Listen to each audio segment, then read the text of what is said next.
Rabbi Lord Jonathan Sacks believed profoundly in the power of the written word and authored many books and articles that addressed major trends and issues of the day through the lens of Jewish values and Jewish texts. In an effort to honor his creative contributions in scholarship, Yeshiva University has created the Sacks Book Prize, generously funded by the Rohr family, to broaden the impact of Jewish scholarship in the arena of contemporary Jewish thought.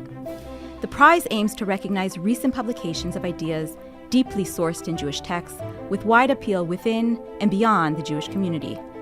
I'm Dr. Shira Weiss, Assistant Director of Yeshiva University's Sacks-Herenstein Center for Values and Leadership, and I was privileged to be joined by Lady Elaine Sacks, Professor Robbie George of Princeton University, Adam Kirsch of the Wall Street Journal, and Professor Daniel Reinhold, Dean of the Bernard Revel Graduate School of YU, to judge over 45 submissions of manuscripts published this year for the inaugural Sacks Book Prize. We're privileged to speak with Sam Lebens, author of A Guide for the Jewish Undecided, Sacks Book Prize finalist, recently published by Koren. Sam presents an extensive philosophical defense of Orthodox Judaism to lend theological support for Orthodox commitments. Through this discussion, we'll understand how the impact that Rabbi Sacks had upon Sam through his teaching and writing has inspired his work. Samuel Lebens is associate professor in the philosophy department at the University of Haifa, as well as an Orthodox rabbi and Jewish educator. His first book, Bertrand Russell and the Nature of Propositions, was a study of Russell's evolving theories about the nature of meaning. His second book, The Principles of Judaism, published in Oxford's Studies in Analytic Theology, is a study in the analytic philosophy of Judaism. Sam is co-founder of the Association for the Philosophy of Judaism. He earned his PhD from University of London, completed postdoctoral fellowships at University of Notre Dame and Rutgers University, and received rabbinic ordination from Rabbi Zalman Nehemiah Goldberg. Welcome, Sam. Dr. Erica Brown, Vice Provost and Director of the Sacks-Herenstein Center at YU, joins me in congratulating you on your work being recognized as a finalist. I know that you had a personal relationship with Rabbi Sacks and have written about the impact that your teacher had upon you personally and upon your thought. Can you share an anecdote that may illustrate your relationship with him? Sure. I reached out to him in a time that was quite dark for me. It was actually not an easy time for him. It was in the midst of the controversy around his book, The Dignity of Difference, in 2001, 2002. He responded to my kind of existential angst-ridden email, and we began a correspondence.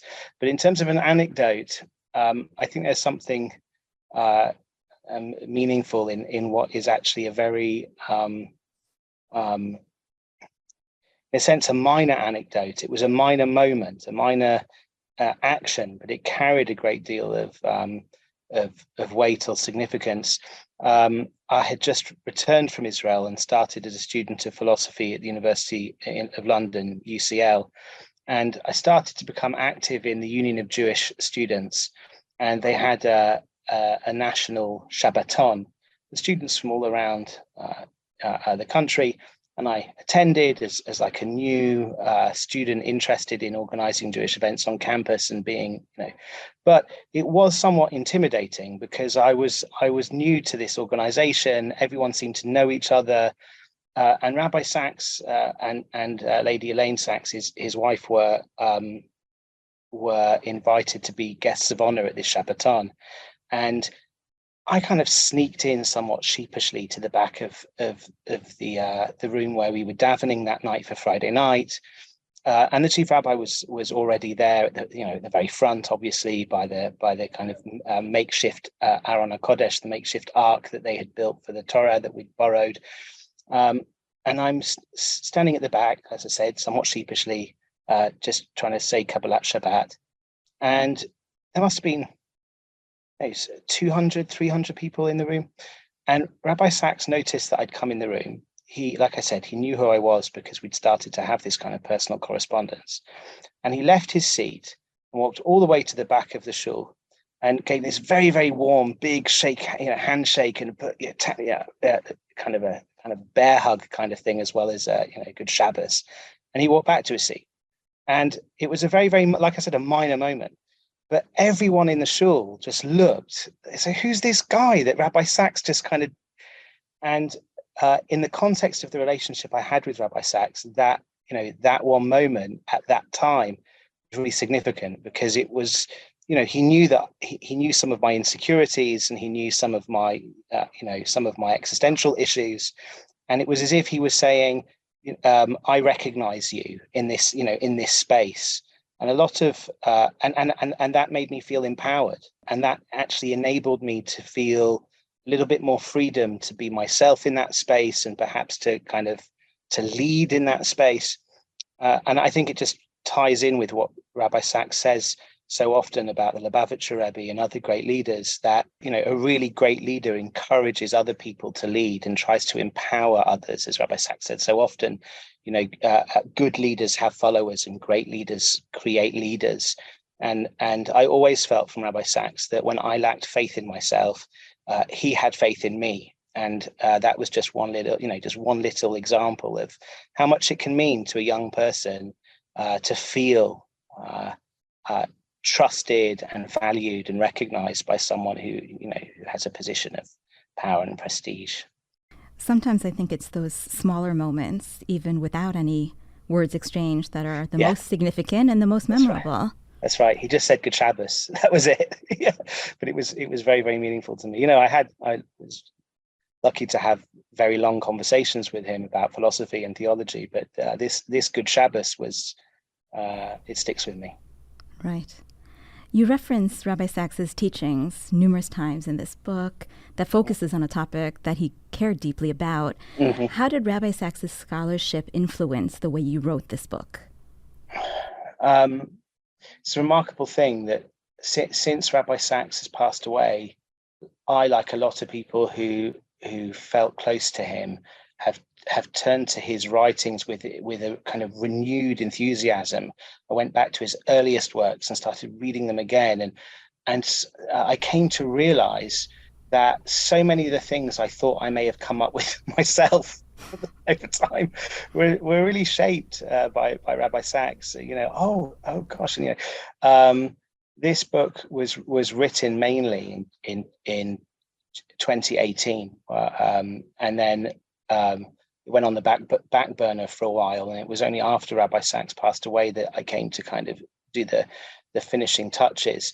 And on the one hand, someone might think that the book is in tension with something Rabbi Sacks taught, which is that in a number of places in his writings, Rabbi Sacks does relate to Pascal's wager. That if in doubt, you should at the very least bet on the existence of God for various reasons. He relates to it in a few places. He seems to have really admired Pascal, but at some time there are other places where he relates to it quite negatively and says, the Jewish faith isn't some metaphysical wager. He says it's not a leap into the unknown. That it's more deeply rooted in being a member of a people that has a relationship with God, both collectively and then the individuals within the community have a relationship with God. It's not some wager. It's certainly not some metaphysical wager. Instead, it's something like being sensitive to the call of responsibility and of duty, and of hearing that call that's issued actually from a future that isn't yet realized. And that's where we hear God calling to us. That's from where we hear God calling to us.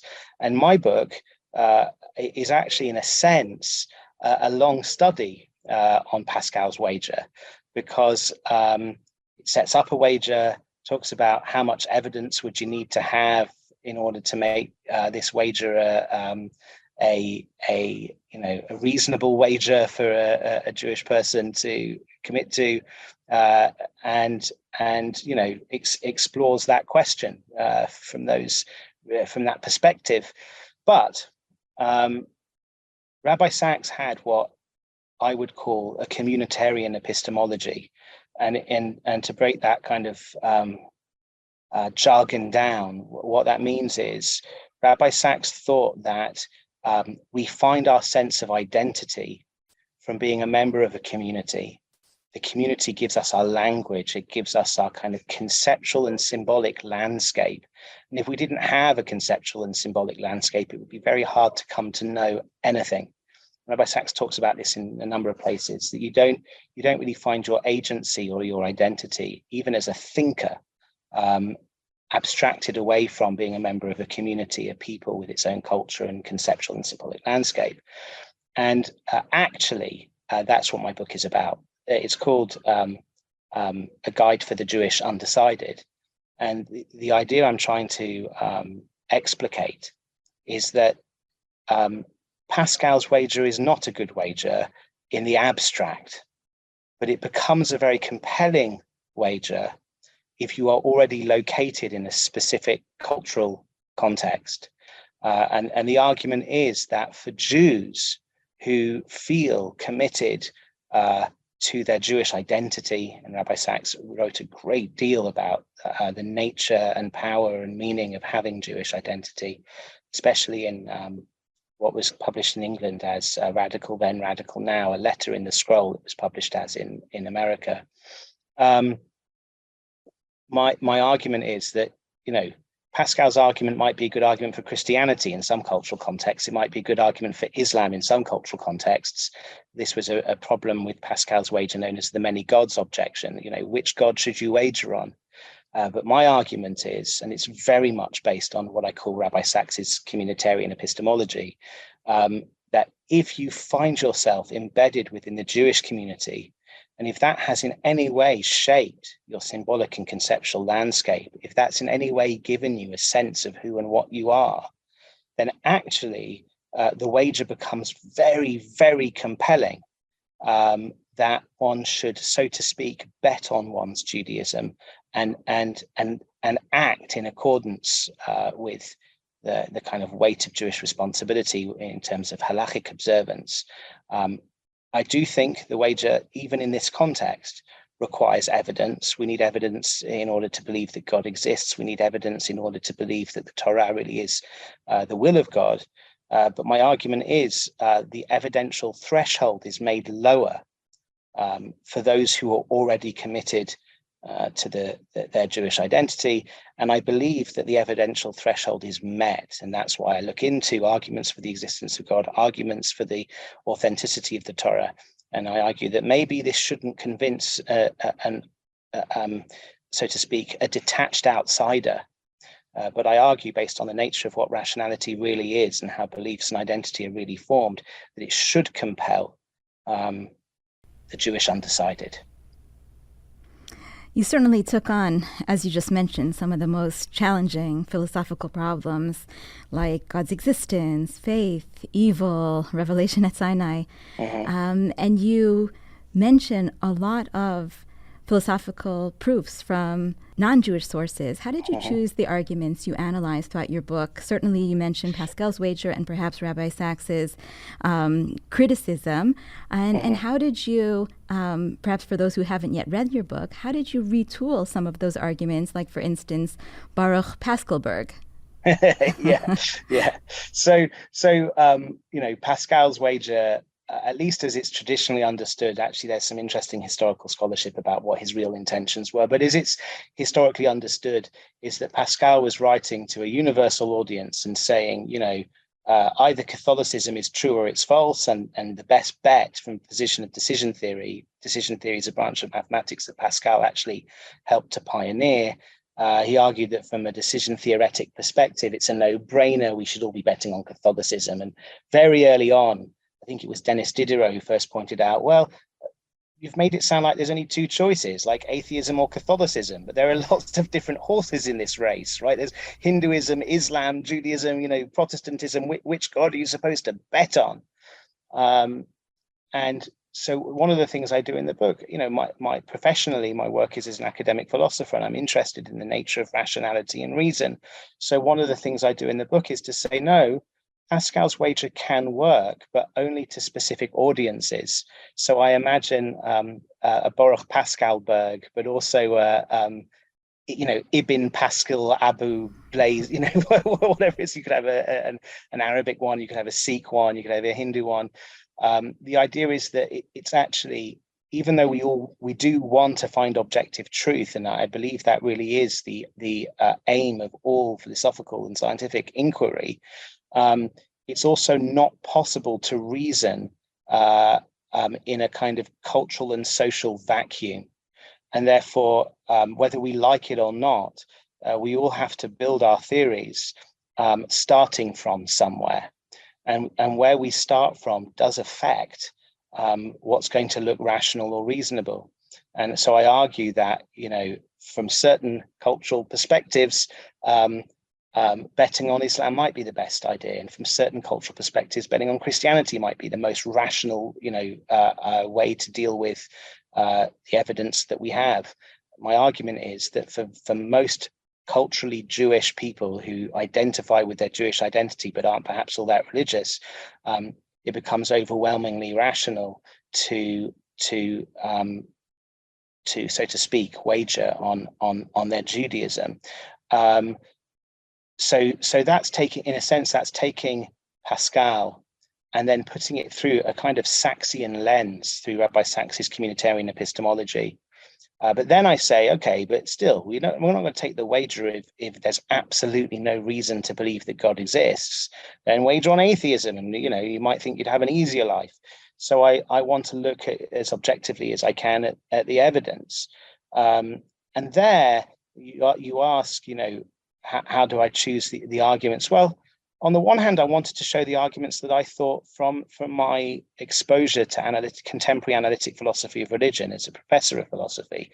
I wanted to share with as wide an audience as I could what I took to be the most distinctive, most compelling, most convincing arguments that are out there, in contemporary philosophy. But also, I think I wanted to shy away from arguments that most people have heard of already. The design argument for God's existence, or the cosmological argument, for these kind of classical medieval arguments. So part of it was a desire to share with a wider audience, what's new and up to date, so to speak, in the world of analytic philosophy. And I also take a central argument from Rav Yehuda Halevi, another medieval Jewish philosopher, for the historicity and authenticity of the Sinai revelation. And I subject that argument to scrutiny. And I argue that, for various reasons, it wouldn't stand up to contemporary philosophical kind of scrutiny, in my opinion. But I think that given a certain background and given certain small amendments within a certain kind of qualified context, it can actually be retooled into something very, very powerful. And that's what I try to do, in one part of the book. Speaking of audiences, your previous books as an analytic philosopher were more academic in nature, and this is written in a more accessible style. Who did you write this book for? The subtitle reads, "A Philosopher Makes the Case for Orthodox Judaism." Is this intended primarily for an Orthodox Jewish readership or a broader audience? Because, as you just noted, you referenced and adapted many philosophical arguments for religion or for religious belief that are not Jewish. That's right, yeah.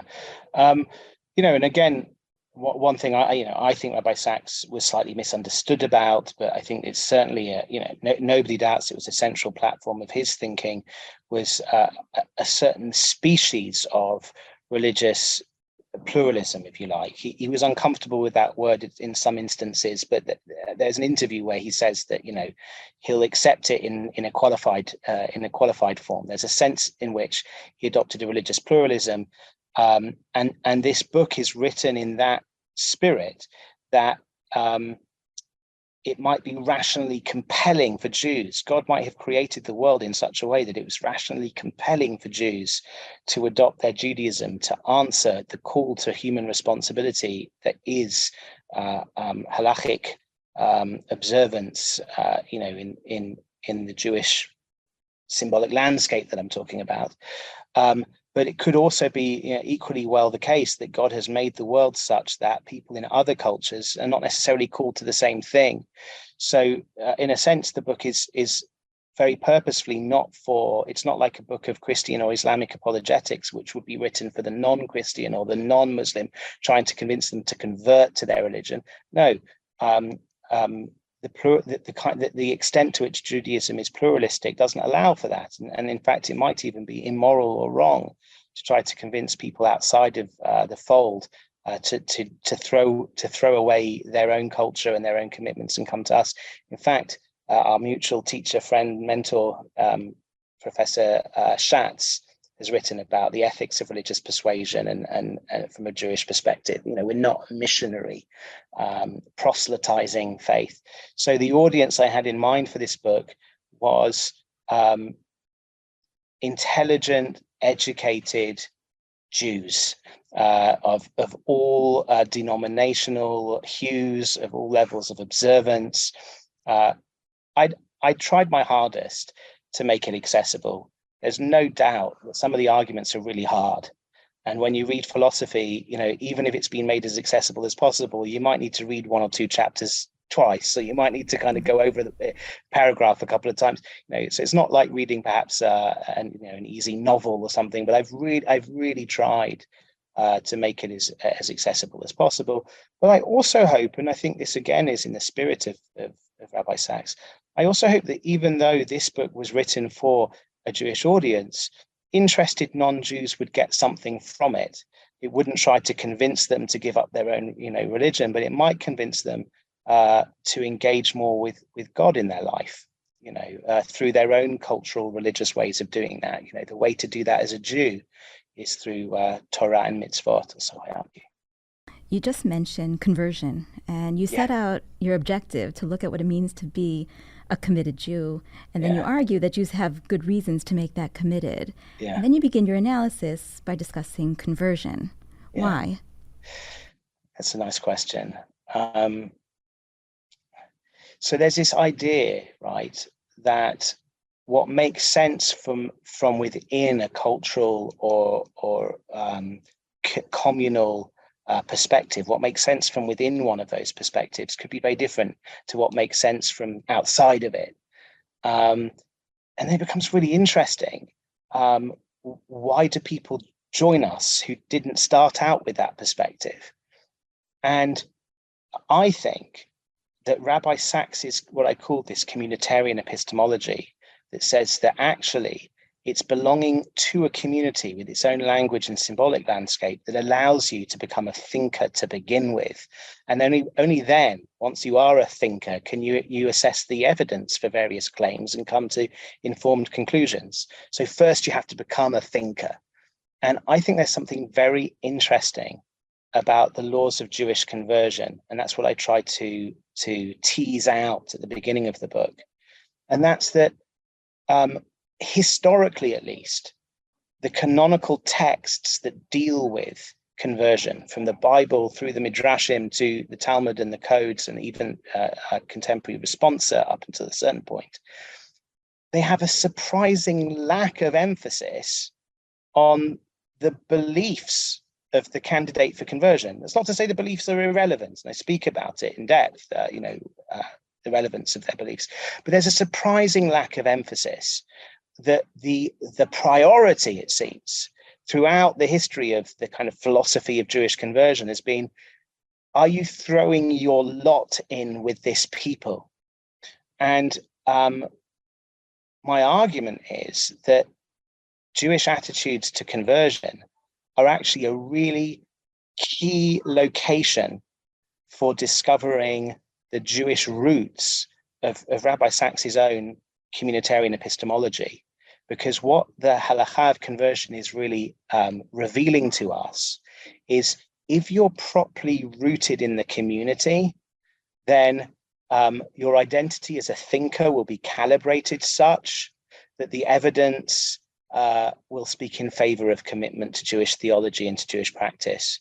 If you're not truly committed to the peoplehood aspect, then you won't be formed as a thinker in such a way as to relate to the evidence. So I put it like this: if Ruth had said to Naomi in the Book of Ruth, where this paradigm of conversion in rabbinic thought as it relates to the Bible, if Ruth had said to Naomi, I had this amazing vision of God at Sinai and I want to convert to Judaism, maybe Naomi would be a little bit skeptical, because visions are one thing. If you can have a vision that points you in the way of Judaism on Monday, and you could have another epiphany that points you in the direction of some other religion on a Wednesday. what convinced Naomi to accept Ruth as a convert, as the way I understand it, these texts through the prism of the rabbinic tradition, is that Ruth was doggedly committed to Naomi herself. And it's that interpersonal, communal connection which shapes you as a thinker. The point I'm trying to make in the book is that a Jewish audience already have that feeling that Ruth came to, because we're born with Jewish parents, we're born into a Jewish community, we're born fretting about the state of Israel, whether we're in favor of what it does or against what it does. But we are born into this network of interpersonal relationships that shapes us. That's what Naomi wanted to see that Ruth had. That's what we all already have. And then the question is, well, what follows from having that sense of identity, that sense of commitment? What follows theologically? What follows? So in a sense, I'm arguing that we should all be converts to Judaism. Us natural-born Jews, we should all be converts to Judaism. So speaking of you being a natural-born Jew and your sense of identity in terms of your belonging to a people, I wanted to know what motivated your writing of this book. You mentioned when you were reflecting on that anecdote about Rabbi Sacks' influence on you, you mentioned the existential angst that you had and how your correspondence with him helped you navigate through that. So I was wondering, is this book in a sense autobiographical? Did these sources you present help you enhance your belief or your commitment on your personal religious or theological journey, even after you had that identity of belonging? Certainly my autobiography influenced the writing of this book, but I'm not sure that it bears the marks of my own journey. In that, even in my own crises of faith, I've always been what I would say to be blessed with a quite powerfully religious sensibility that pushes me in the direction of theism, in terms of my own religious experiences, in terms of how I make sense of the world. Theism was very rarely in major doubt for me. What's sometimes been harder for me, as a younger thinker, was finding my own place within the Jewish world. It wasn't, I wasn't fretting about whether God really exists or not. Finding my place in the Jewish world, and I think Rabbi Sacks was a major part in giving me a sense of belonging, a sense of mission, a sense of purpose in the Jewish world that kind of licensed me to be, who I am, gave me a sense of license to be who I am. I think I was moving in circles at a certain time that weren't necessarily healthy for me, in that they were perhaps showcasing a type of halachic Judaism that wasn't all that open-minded. And wasn't all that engaged with philosophy, wasn't all that engaged with science. So I think the primary way in which my autobiography kind of influences the writing of this book is that this is the sort of book I would have wanted to have seen when I was 18. Thankfully, there were books like Radical Then, Radical Now, Letter in the Scroll, the 19 letters of Shimshon Raphael Hirsch, some of the works of Walter Wurzburger, Rabbi Wurzburger. There were various works that were available. I used to read and reread Rabbi Soloveitchik's Halachic Man and even the Halachic Mind, despite its impenetrability. I would read and reread. But I wanted to believe that it was possible to be a deeply committed theistic Jew who is also, unapologetically wide-eyed about engaging with contemporary science and philosophy. So the writing of this book, I hope, showcases that combination of things is possible. You mentioned earlier a quote of Rabbi Sacks that Judaism is not a metaphysical wager. And in the concluding paragraph of your work, you quote Rabbi Sacks in full, who writes, "Jewish faith is not a metaphysical wager, a leap into the improbable. It's rather the only reasonable option for a person rooted in the Jewish community.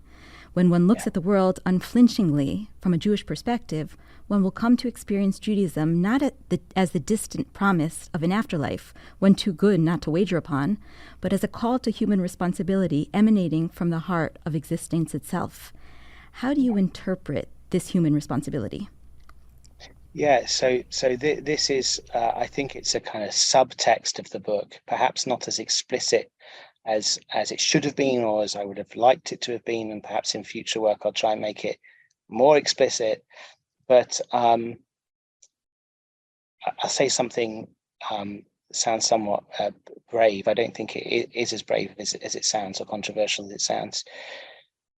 Judaism's only worth wagering on to the extent that Judaism is infused with an ethical excellence. And Rabbi Sacks was very keen on showing and showcasing to people that Judaism is a religion with a very, very strong social conscience.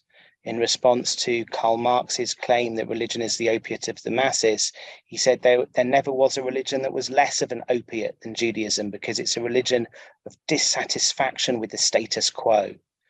But I'm sorry to say, but I report from the field, there are Orthodox religious Jews who are punctilious in their observance of halakha, but don't seem to be tremendously motivated by causes of social justice, by social inequality. I know that to a certain extent it was the Reform movement that repackaged the notion of tikkun olam, and that phrase in rabbinic Judaism doesn't necessarily mean what it came to mean in the 20th century through certain kind of social activism projects on the left of the denominational spectrum. But whether or not it's called tikkun olam or not, Judaism has always had a very significant care for social causes, and the notion that the Jewish people were called upon to be a light unto the nations, to be a mamlechet kohanim, a kingdom of priests. There's no such thing as a priest if they don't have a congregation to be a priest unto. And if we're called to be a kingdom of priests, that means we're called to be priests unto the nations. That what it means to be a Jew, in this understanding of what Judaism is, what it means to be a Jew is to shape oneself into a shining ambassador of ethical monotheism. And I think to a certain extent, Rabbi Sacks on this issue was shaped a great deal by Rabbi Hirsch, of whom he writes in some of his earlier works, like Tradition and Untraditional Age. He gave quite a lot of time and space to thinking about the works of Rabbi Hirsch. But Rabbi Hirsch said that his basic understanding was every single one of the Tariag mitzvot, every one of the 613 commandments, when done properly, is calibrated to create a community of ambassadors of ethical monotheism. And to the extent that we understand the mitzvot differently, there's still work to do. In a very similar vein, in one of his essays in Covenant and Conversation, Rabbi Sacks argued that if there is a verse of the Torah that doesn't have an ethical message to you, then you haven't yet understood it fully, because every single element of the Torah is there, if not primarily, but certainly in part, to bestow an ethical message, to teach an ethical message. So yes, the Judaism that I think we are called upon by the evidence, and by the evidence when looked at from the perspective of the Jewish identity, when our conceptual landscape has been shaped by our identity and our peoplehood, when you look at the evidence, what you should see is a call to a very specific type of Judaism, a Judaism that is doggedly concerned with serving God through the observance of mitzvot, but such that the mitzvot are understood as a body of law and a way of life aimed at creating ambassadors of ethical monotheism. So you mentioned your observations on the perhaps ethical state of the contemporary Jewish community. I was wondering how you perceive the contemporary Jewish community's theological struggles. What do you want readers to take from your work? How do you hope your work impacts Jewish thought in these particular times? Yeah.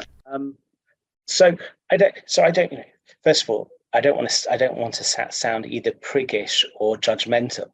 So there's a lot of tremendous ethical examples in our community, and a lot of silent, a lot of people quietly doing the will of God and making Kiddush Hashem and doing great things in humility and with modesty. All I meant was perhaps there could be a greater collective consciousness about how important the emphasis on social justice and the ethicality of the religious moment. In terms of what I hope the book might contribute to theologically, I might sound even more judgmental, so I'll be careful how I word it, because I think there is a tremendous amount of creativity in the yeshiva and in the university and in Yeshiva University when it comes to all sorts of fields of Jewish intellectual concern. So there's tremendous creativity up in the world of halakha and of psak halakha, and people trying to apply halakha to new sociological and technological situations. I think there's a tremendous work in the study of Bible, of Tanakh. There's great Talmud being done in all sorts of sections of society. There's also great Jewish art and Jewish music and Jewish creativity coming out of the observant communities of Israel and diaspora, and all of that I think is tremendous. But I think it's been a long time since there's been a real community of brave, dynamic theologians articulating a theology that's right for our generation. If you go to most courses on philosophy of Judaism in a university or in a yeshiva, you'll be studying the works of people, tremendous people who are no longer alive, right? And that's fine, and that's important, and Jewish intellectual history is important. But if you went to a course even in Christian philosophy, there are a number of living scholars who are doing vital work in Christian philosophy who would be taught to you, and that's not the same in Jewish philosophy. There was a time where you had Rabbi Soloveitchik and Rabbi Berkovitz, and on the kind of conservadox part of the spectrum, Rav Avraham Yehoshua Heschel, and you had Nechama Leibovitz, and you had Yeshayahu Leibovitz over here in Israel, and you had Rav Hutner, in the more Haredi part of the spectrum of Judaism. You had people, it's about two generations now since, but there were people doing vital work in articulating Jewish theology for its time. And I think we've kind of left the foot off the gas a bit when it comes to that in the Orthodox world, partly, I think, due to a certain fear, a fear of a well-motivated fear of heresy and where things can go wrong in theology. But I don't think those fears let us off the hook. We have a responsibility because otherwise our young, the younger members of our community, as they grow up, if they don't see that there is a vital and up-to-date discussion of theological issues, God forbid, they might conclude that Jewish theology is stale and fossilized, that it's an interesting museum exhibit, but it doesn't really have. And ultimately, if theology isn't alive for you, then even the Talmud and the Bible and halachic observance, they will wither into cultural artifacts rather than into something living and effervescent. So I'm hoping the book will show, yes, you can sit in a university and you can engage in academic philosophy, and you can use that to articulate contemporary Jewish theology. And there are, thankfully, a few people doing that. I would count you, Dr. Weiss, among a small cadre of people who are interested in, without forgetting about the history of, thinking of your great work on Joseph Albo, without forgetting about the history of the discipline, bringing that history into conversation with contemporary philosophical theological concern. Thank you so much, Sam, for all of your insights. Thank you. I know A Guide for the Jewish Undecided will certainly contribute to the vitality of the contemporary conversation around Jewish theology. Thank you for listening. We're grateful to the Rohr family, who appreciates the influence of books in shaping the Jewish future and continues to support literary contributions in contemporary Jewish thought. We at Yeshiva University's Sacks-Herenstein Center look forward to next year's Rabbi Sacks Book Prize and hope this award will catalyze more inspired and inspiring Jewish writing and scholarship.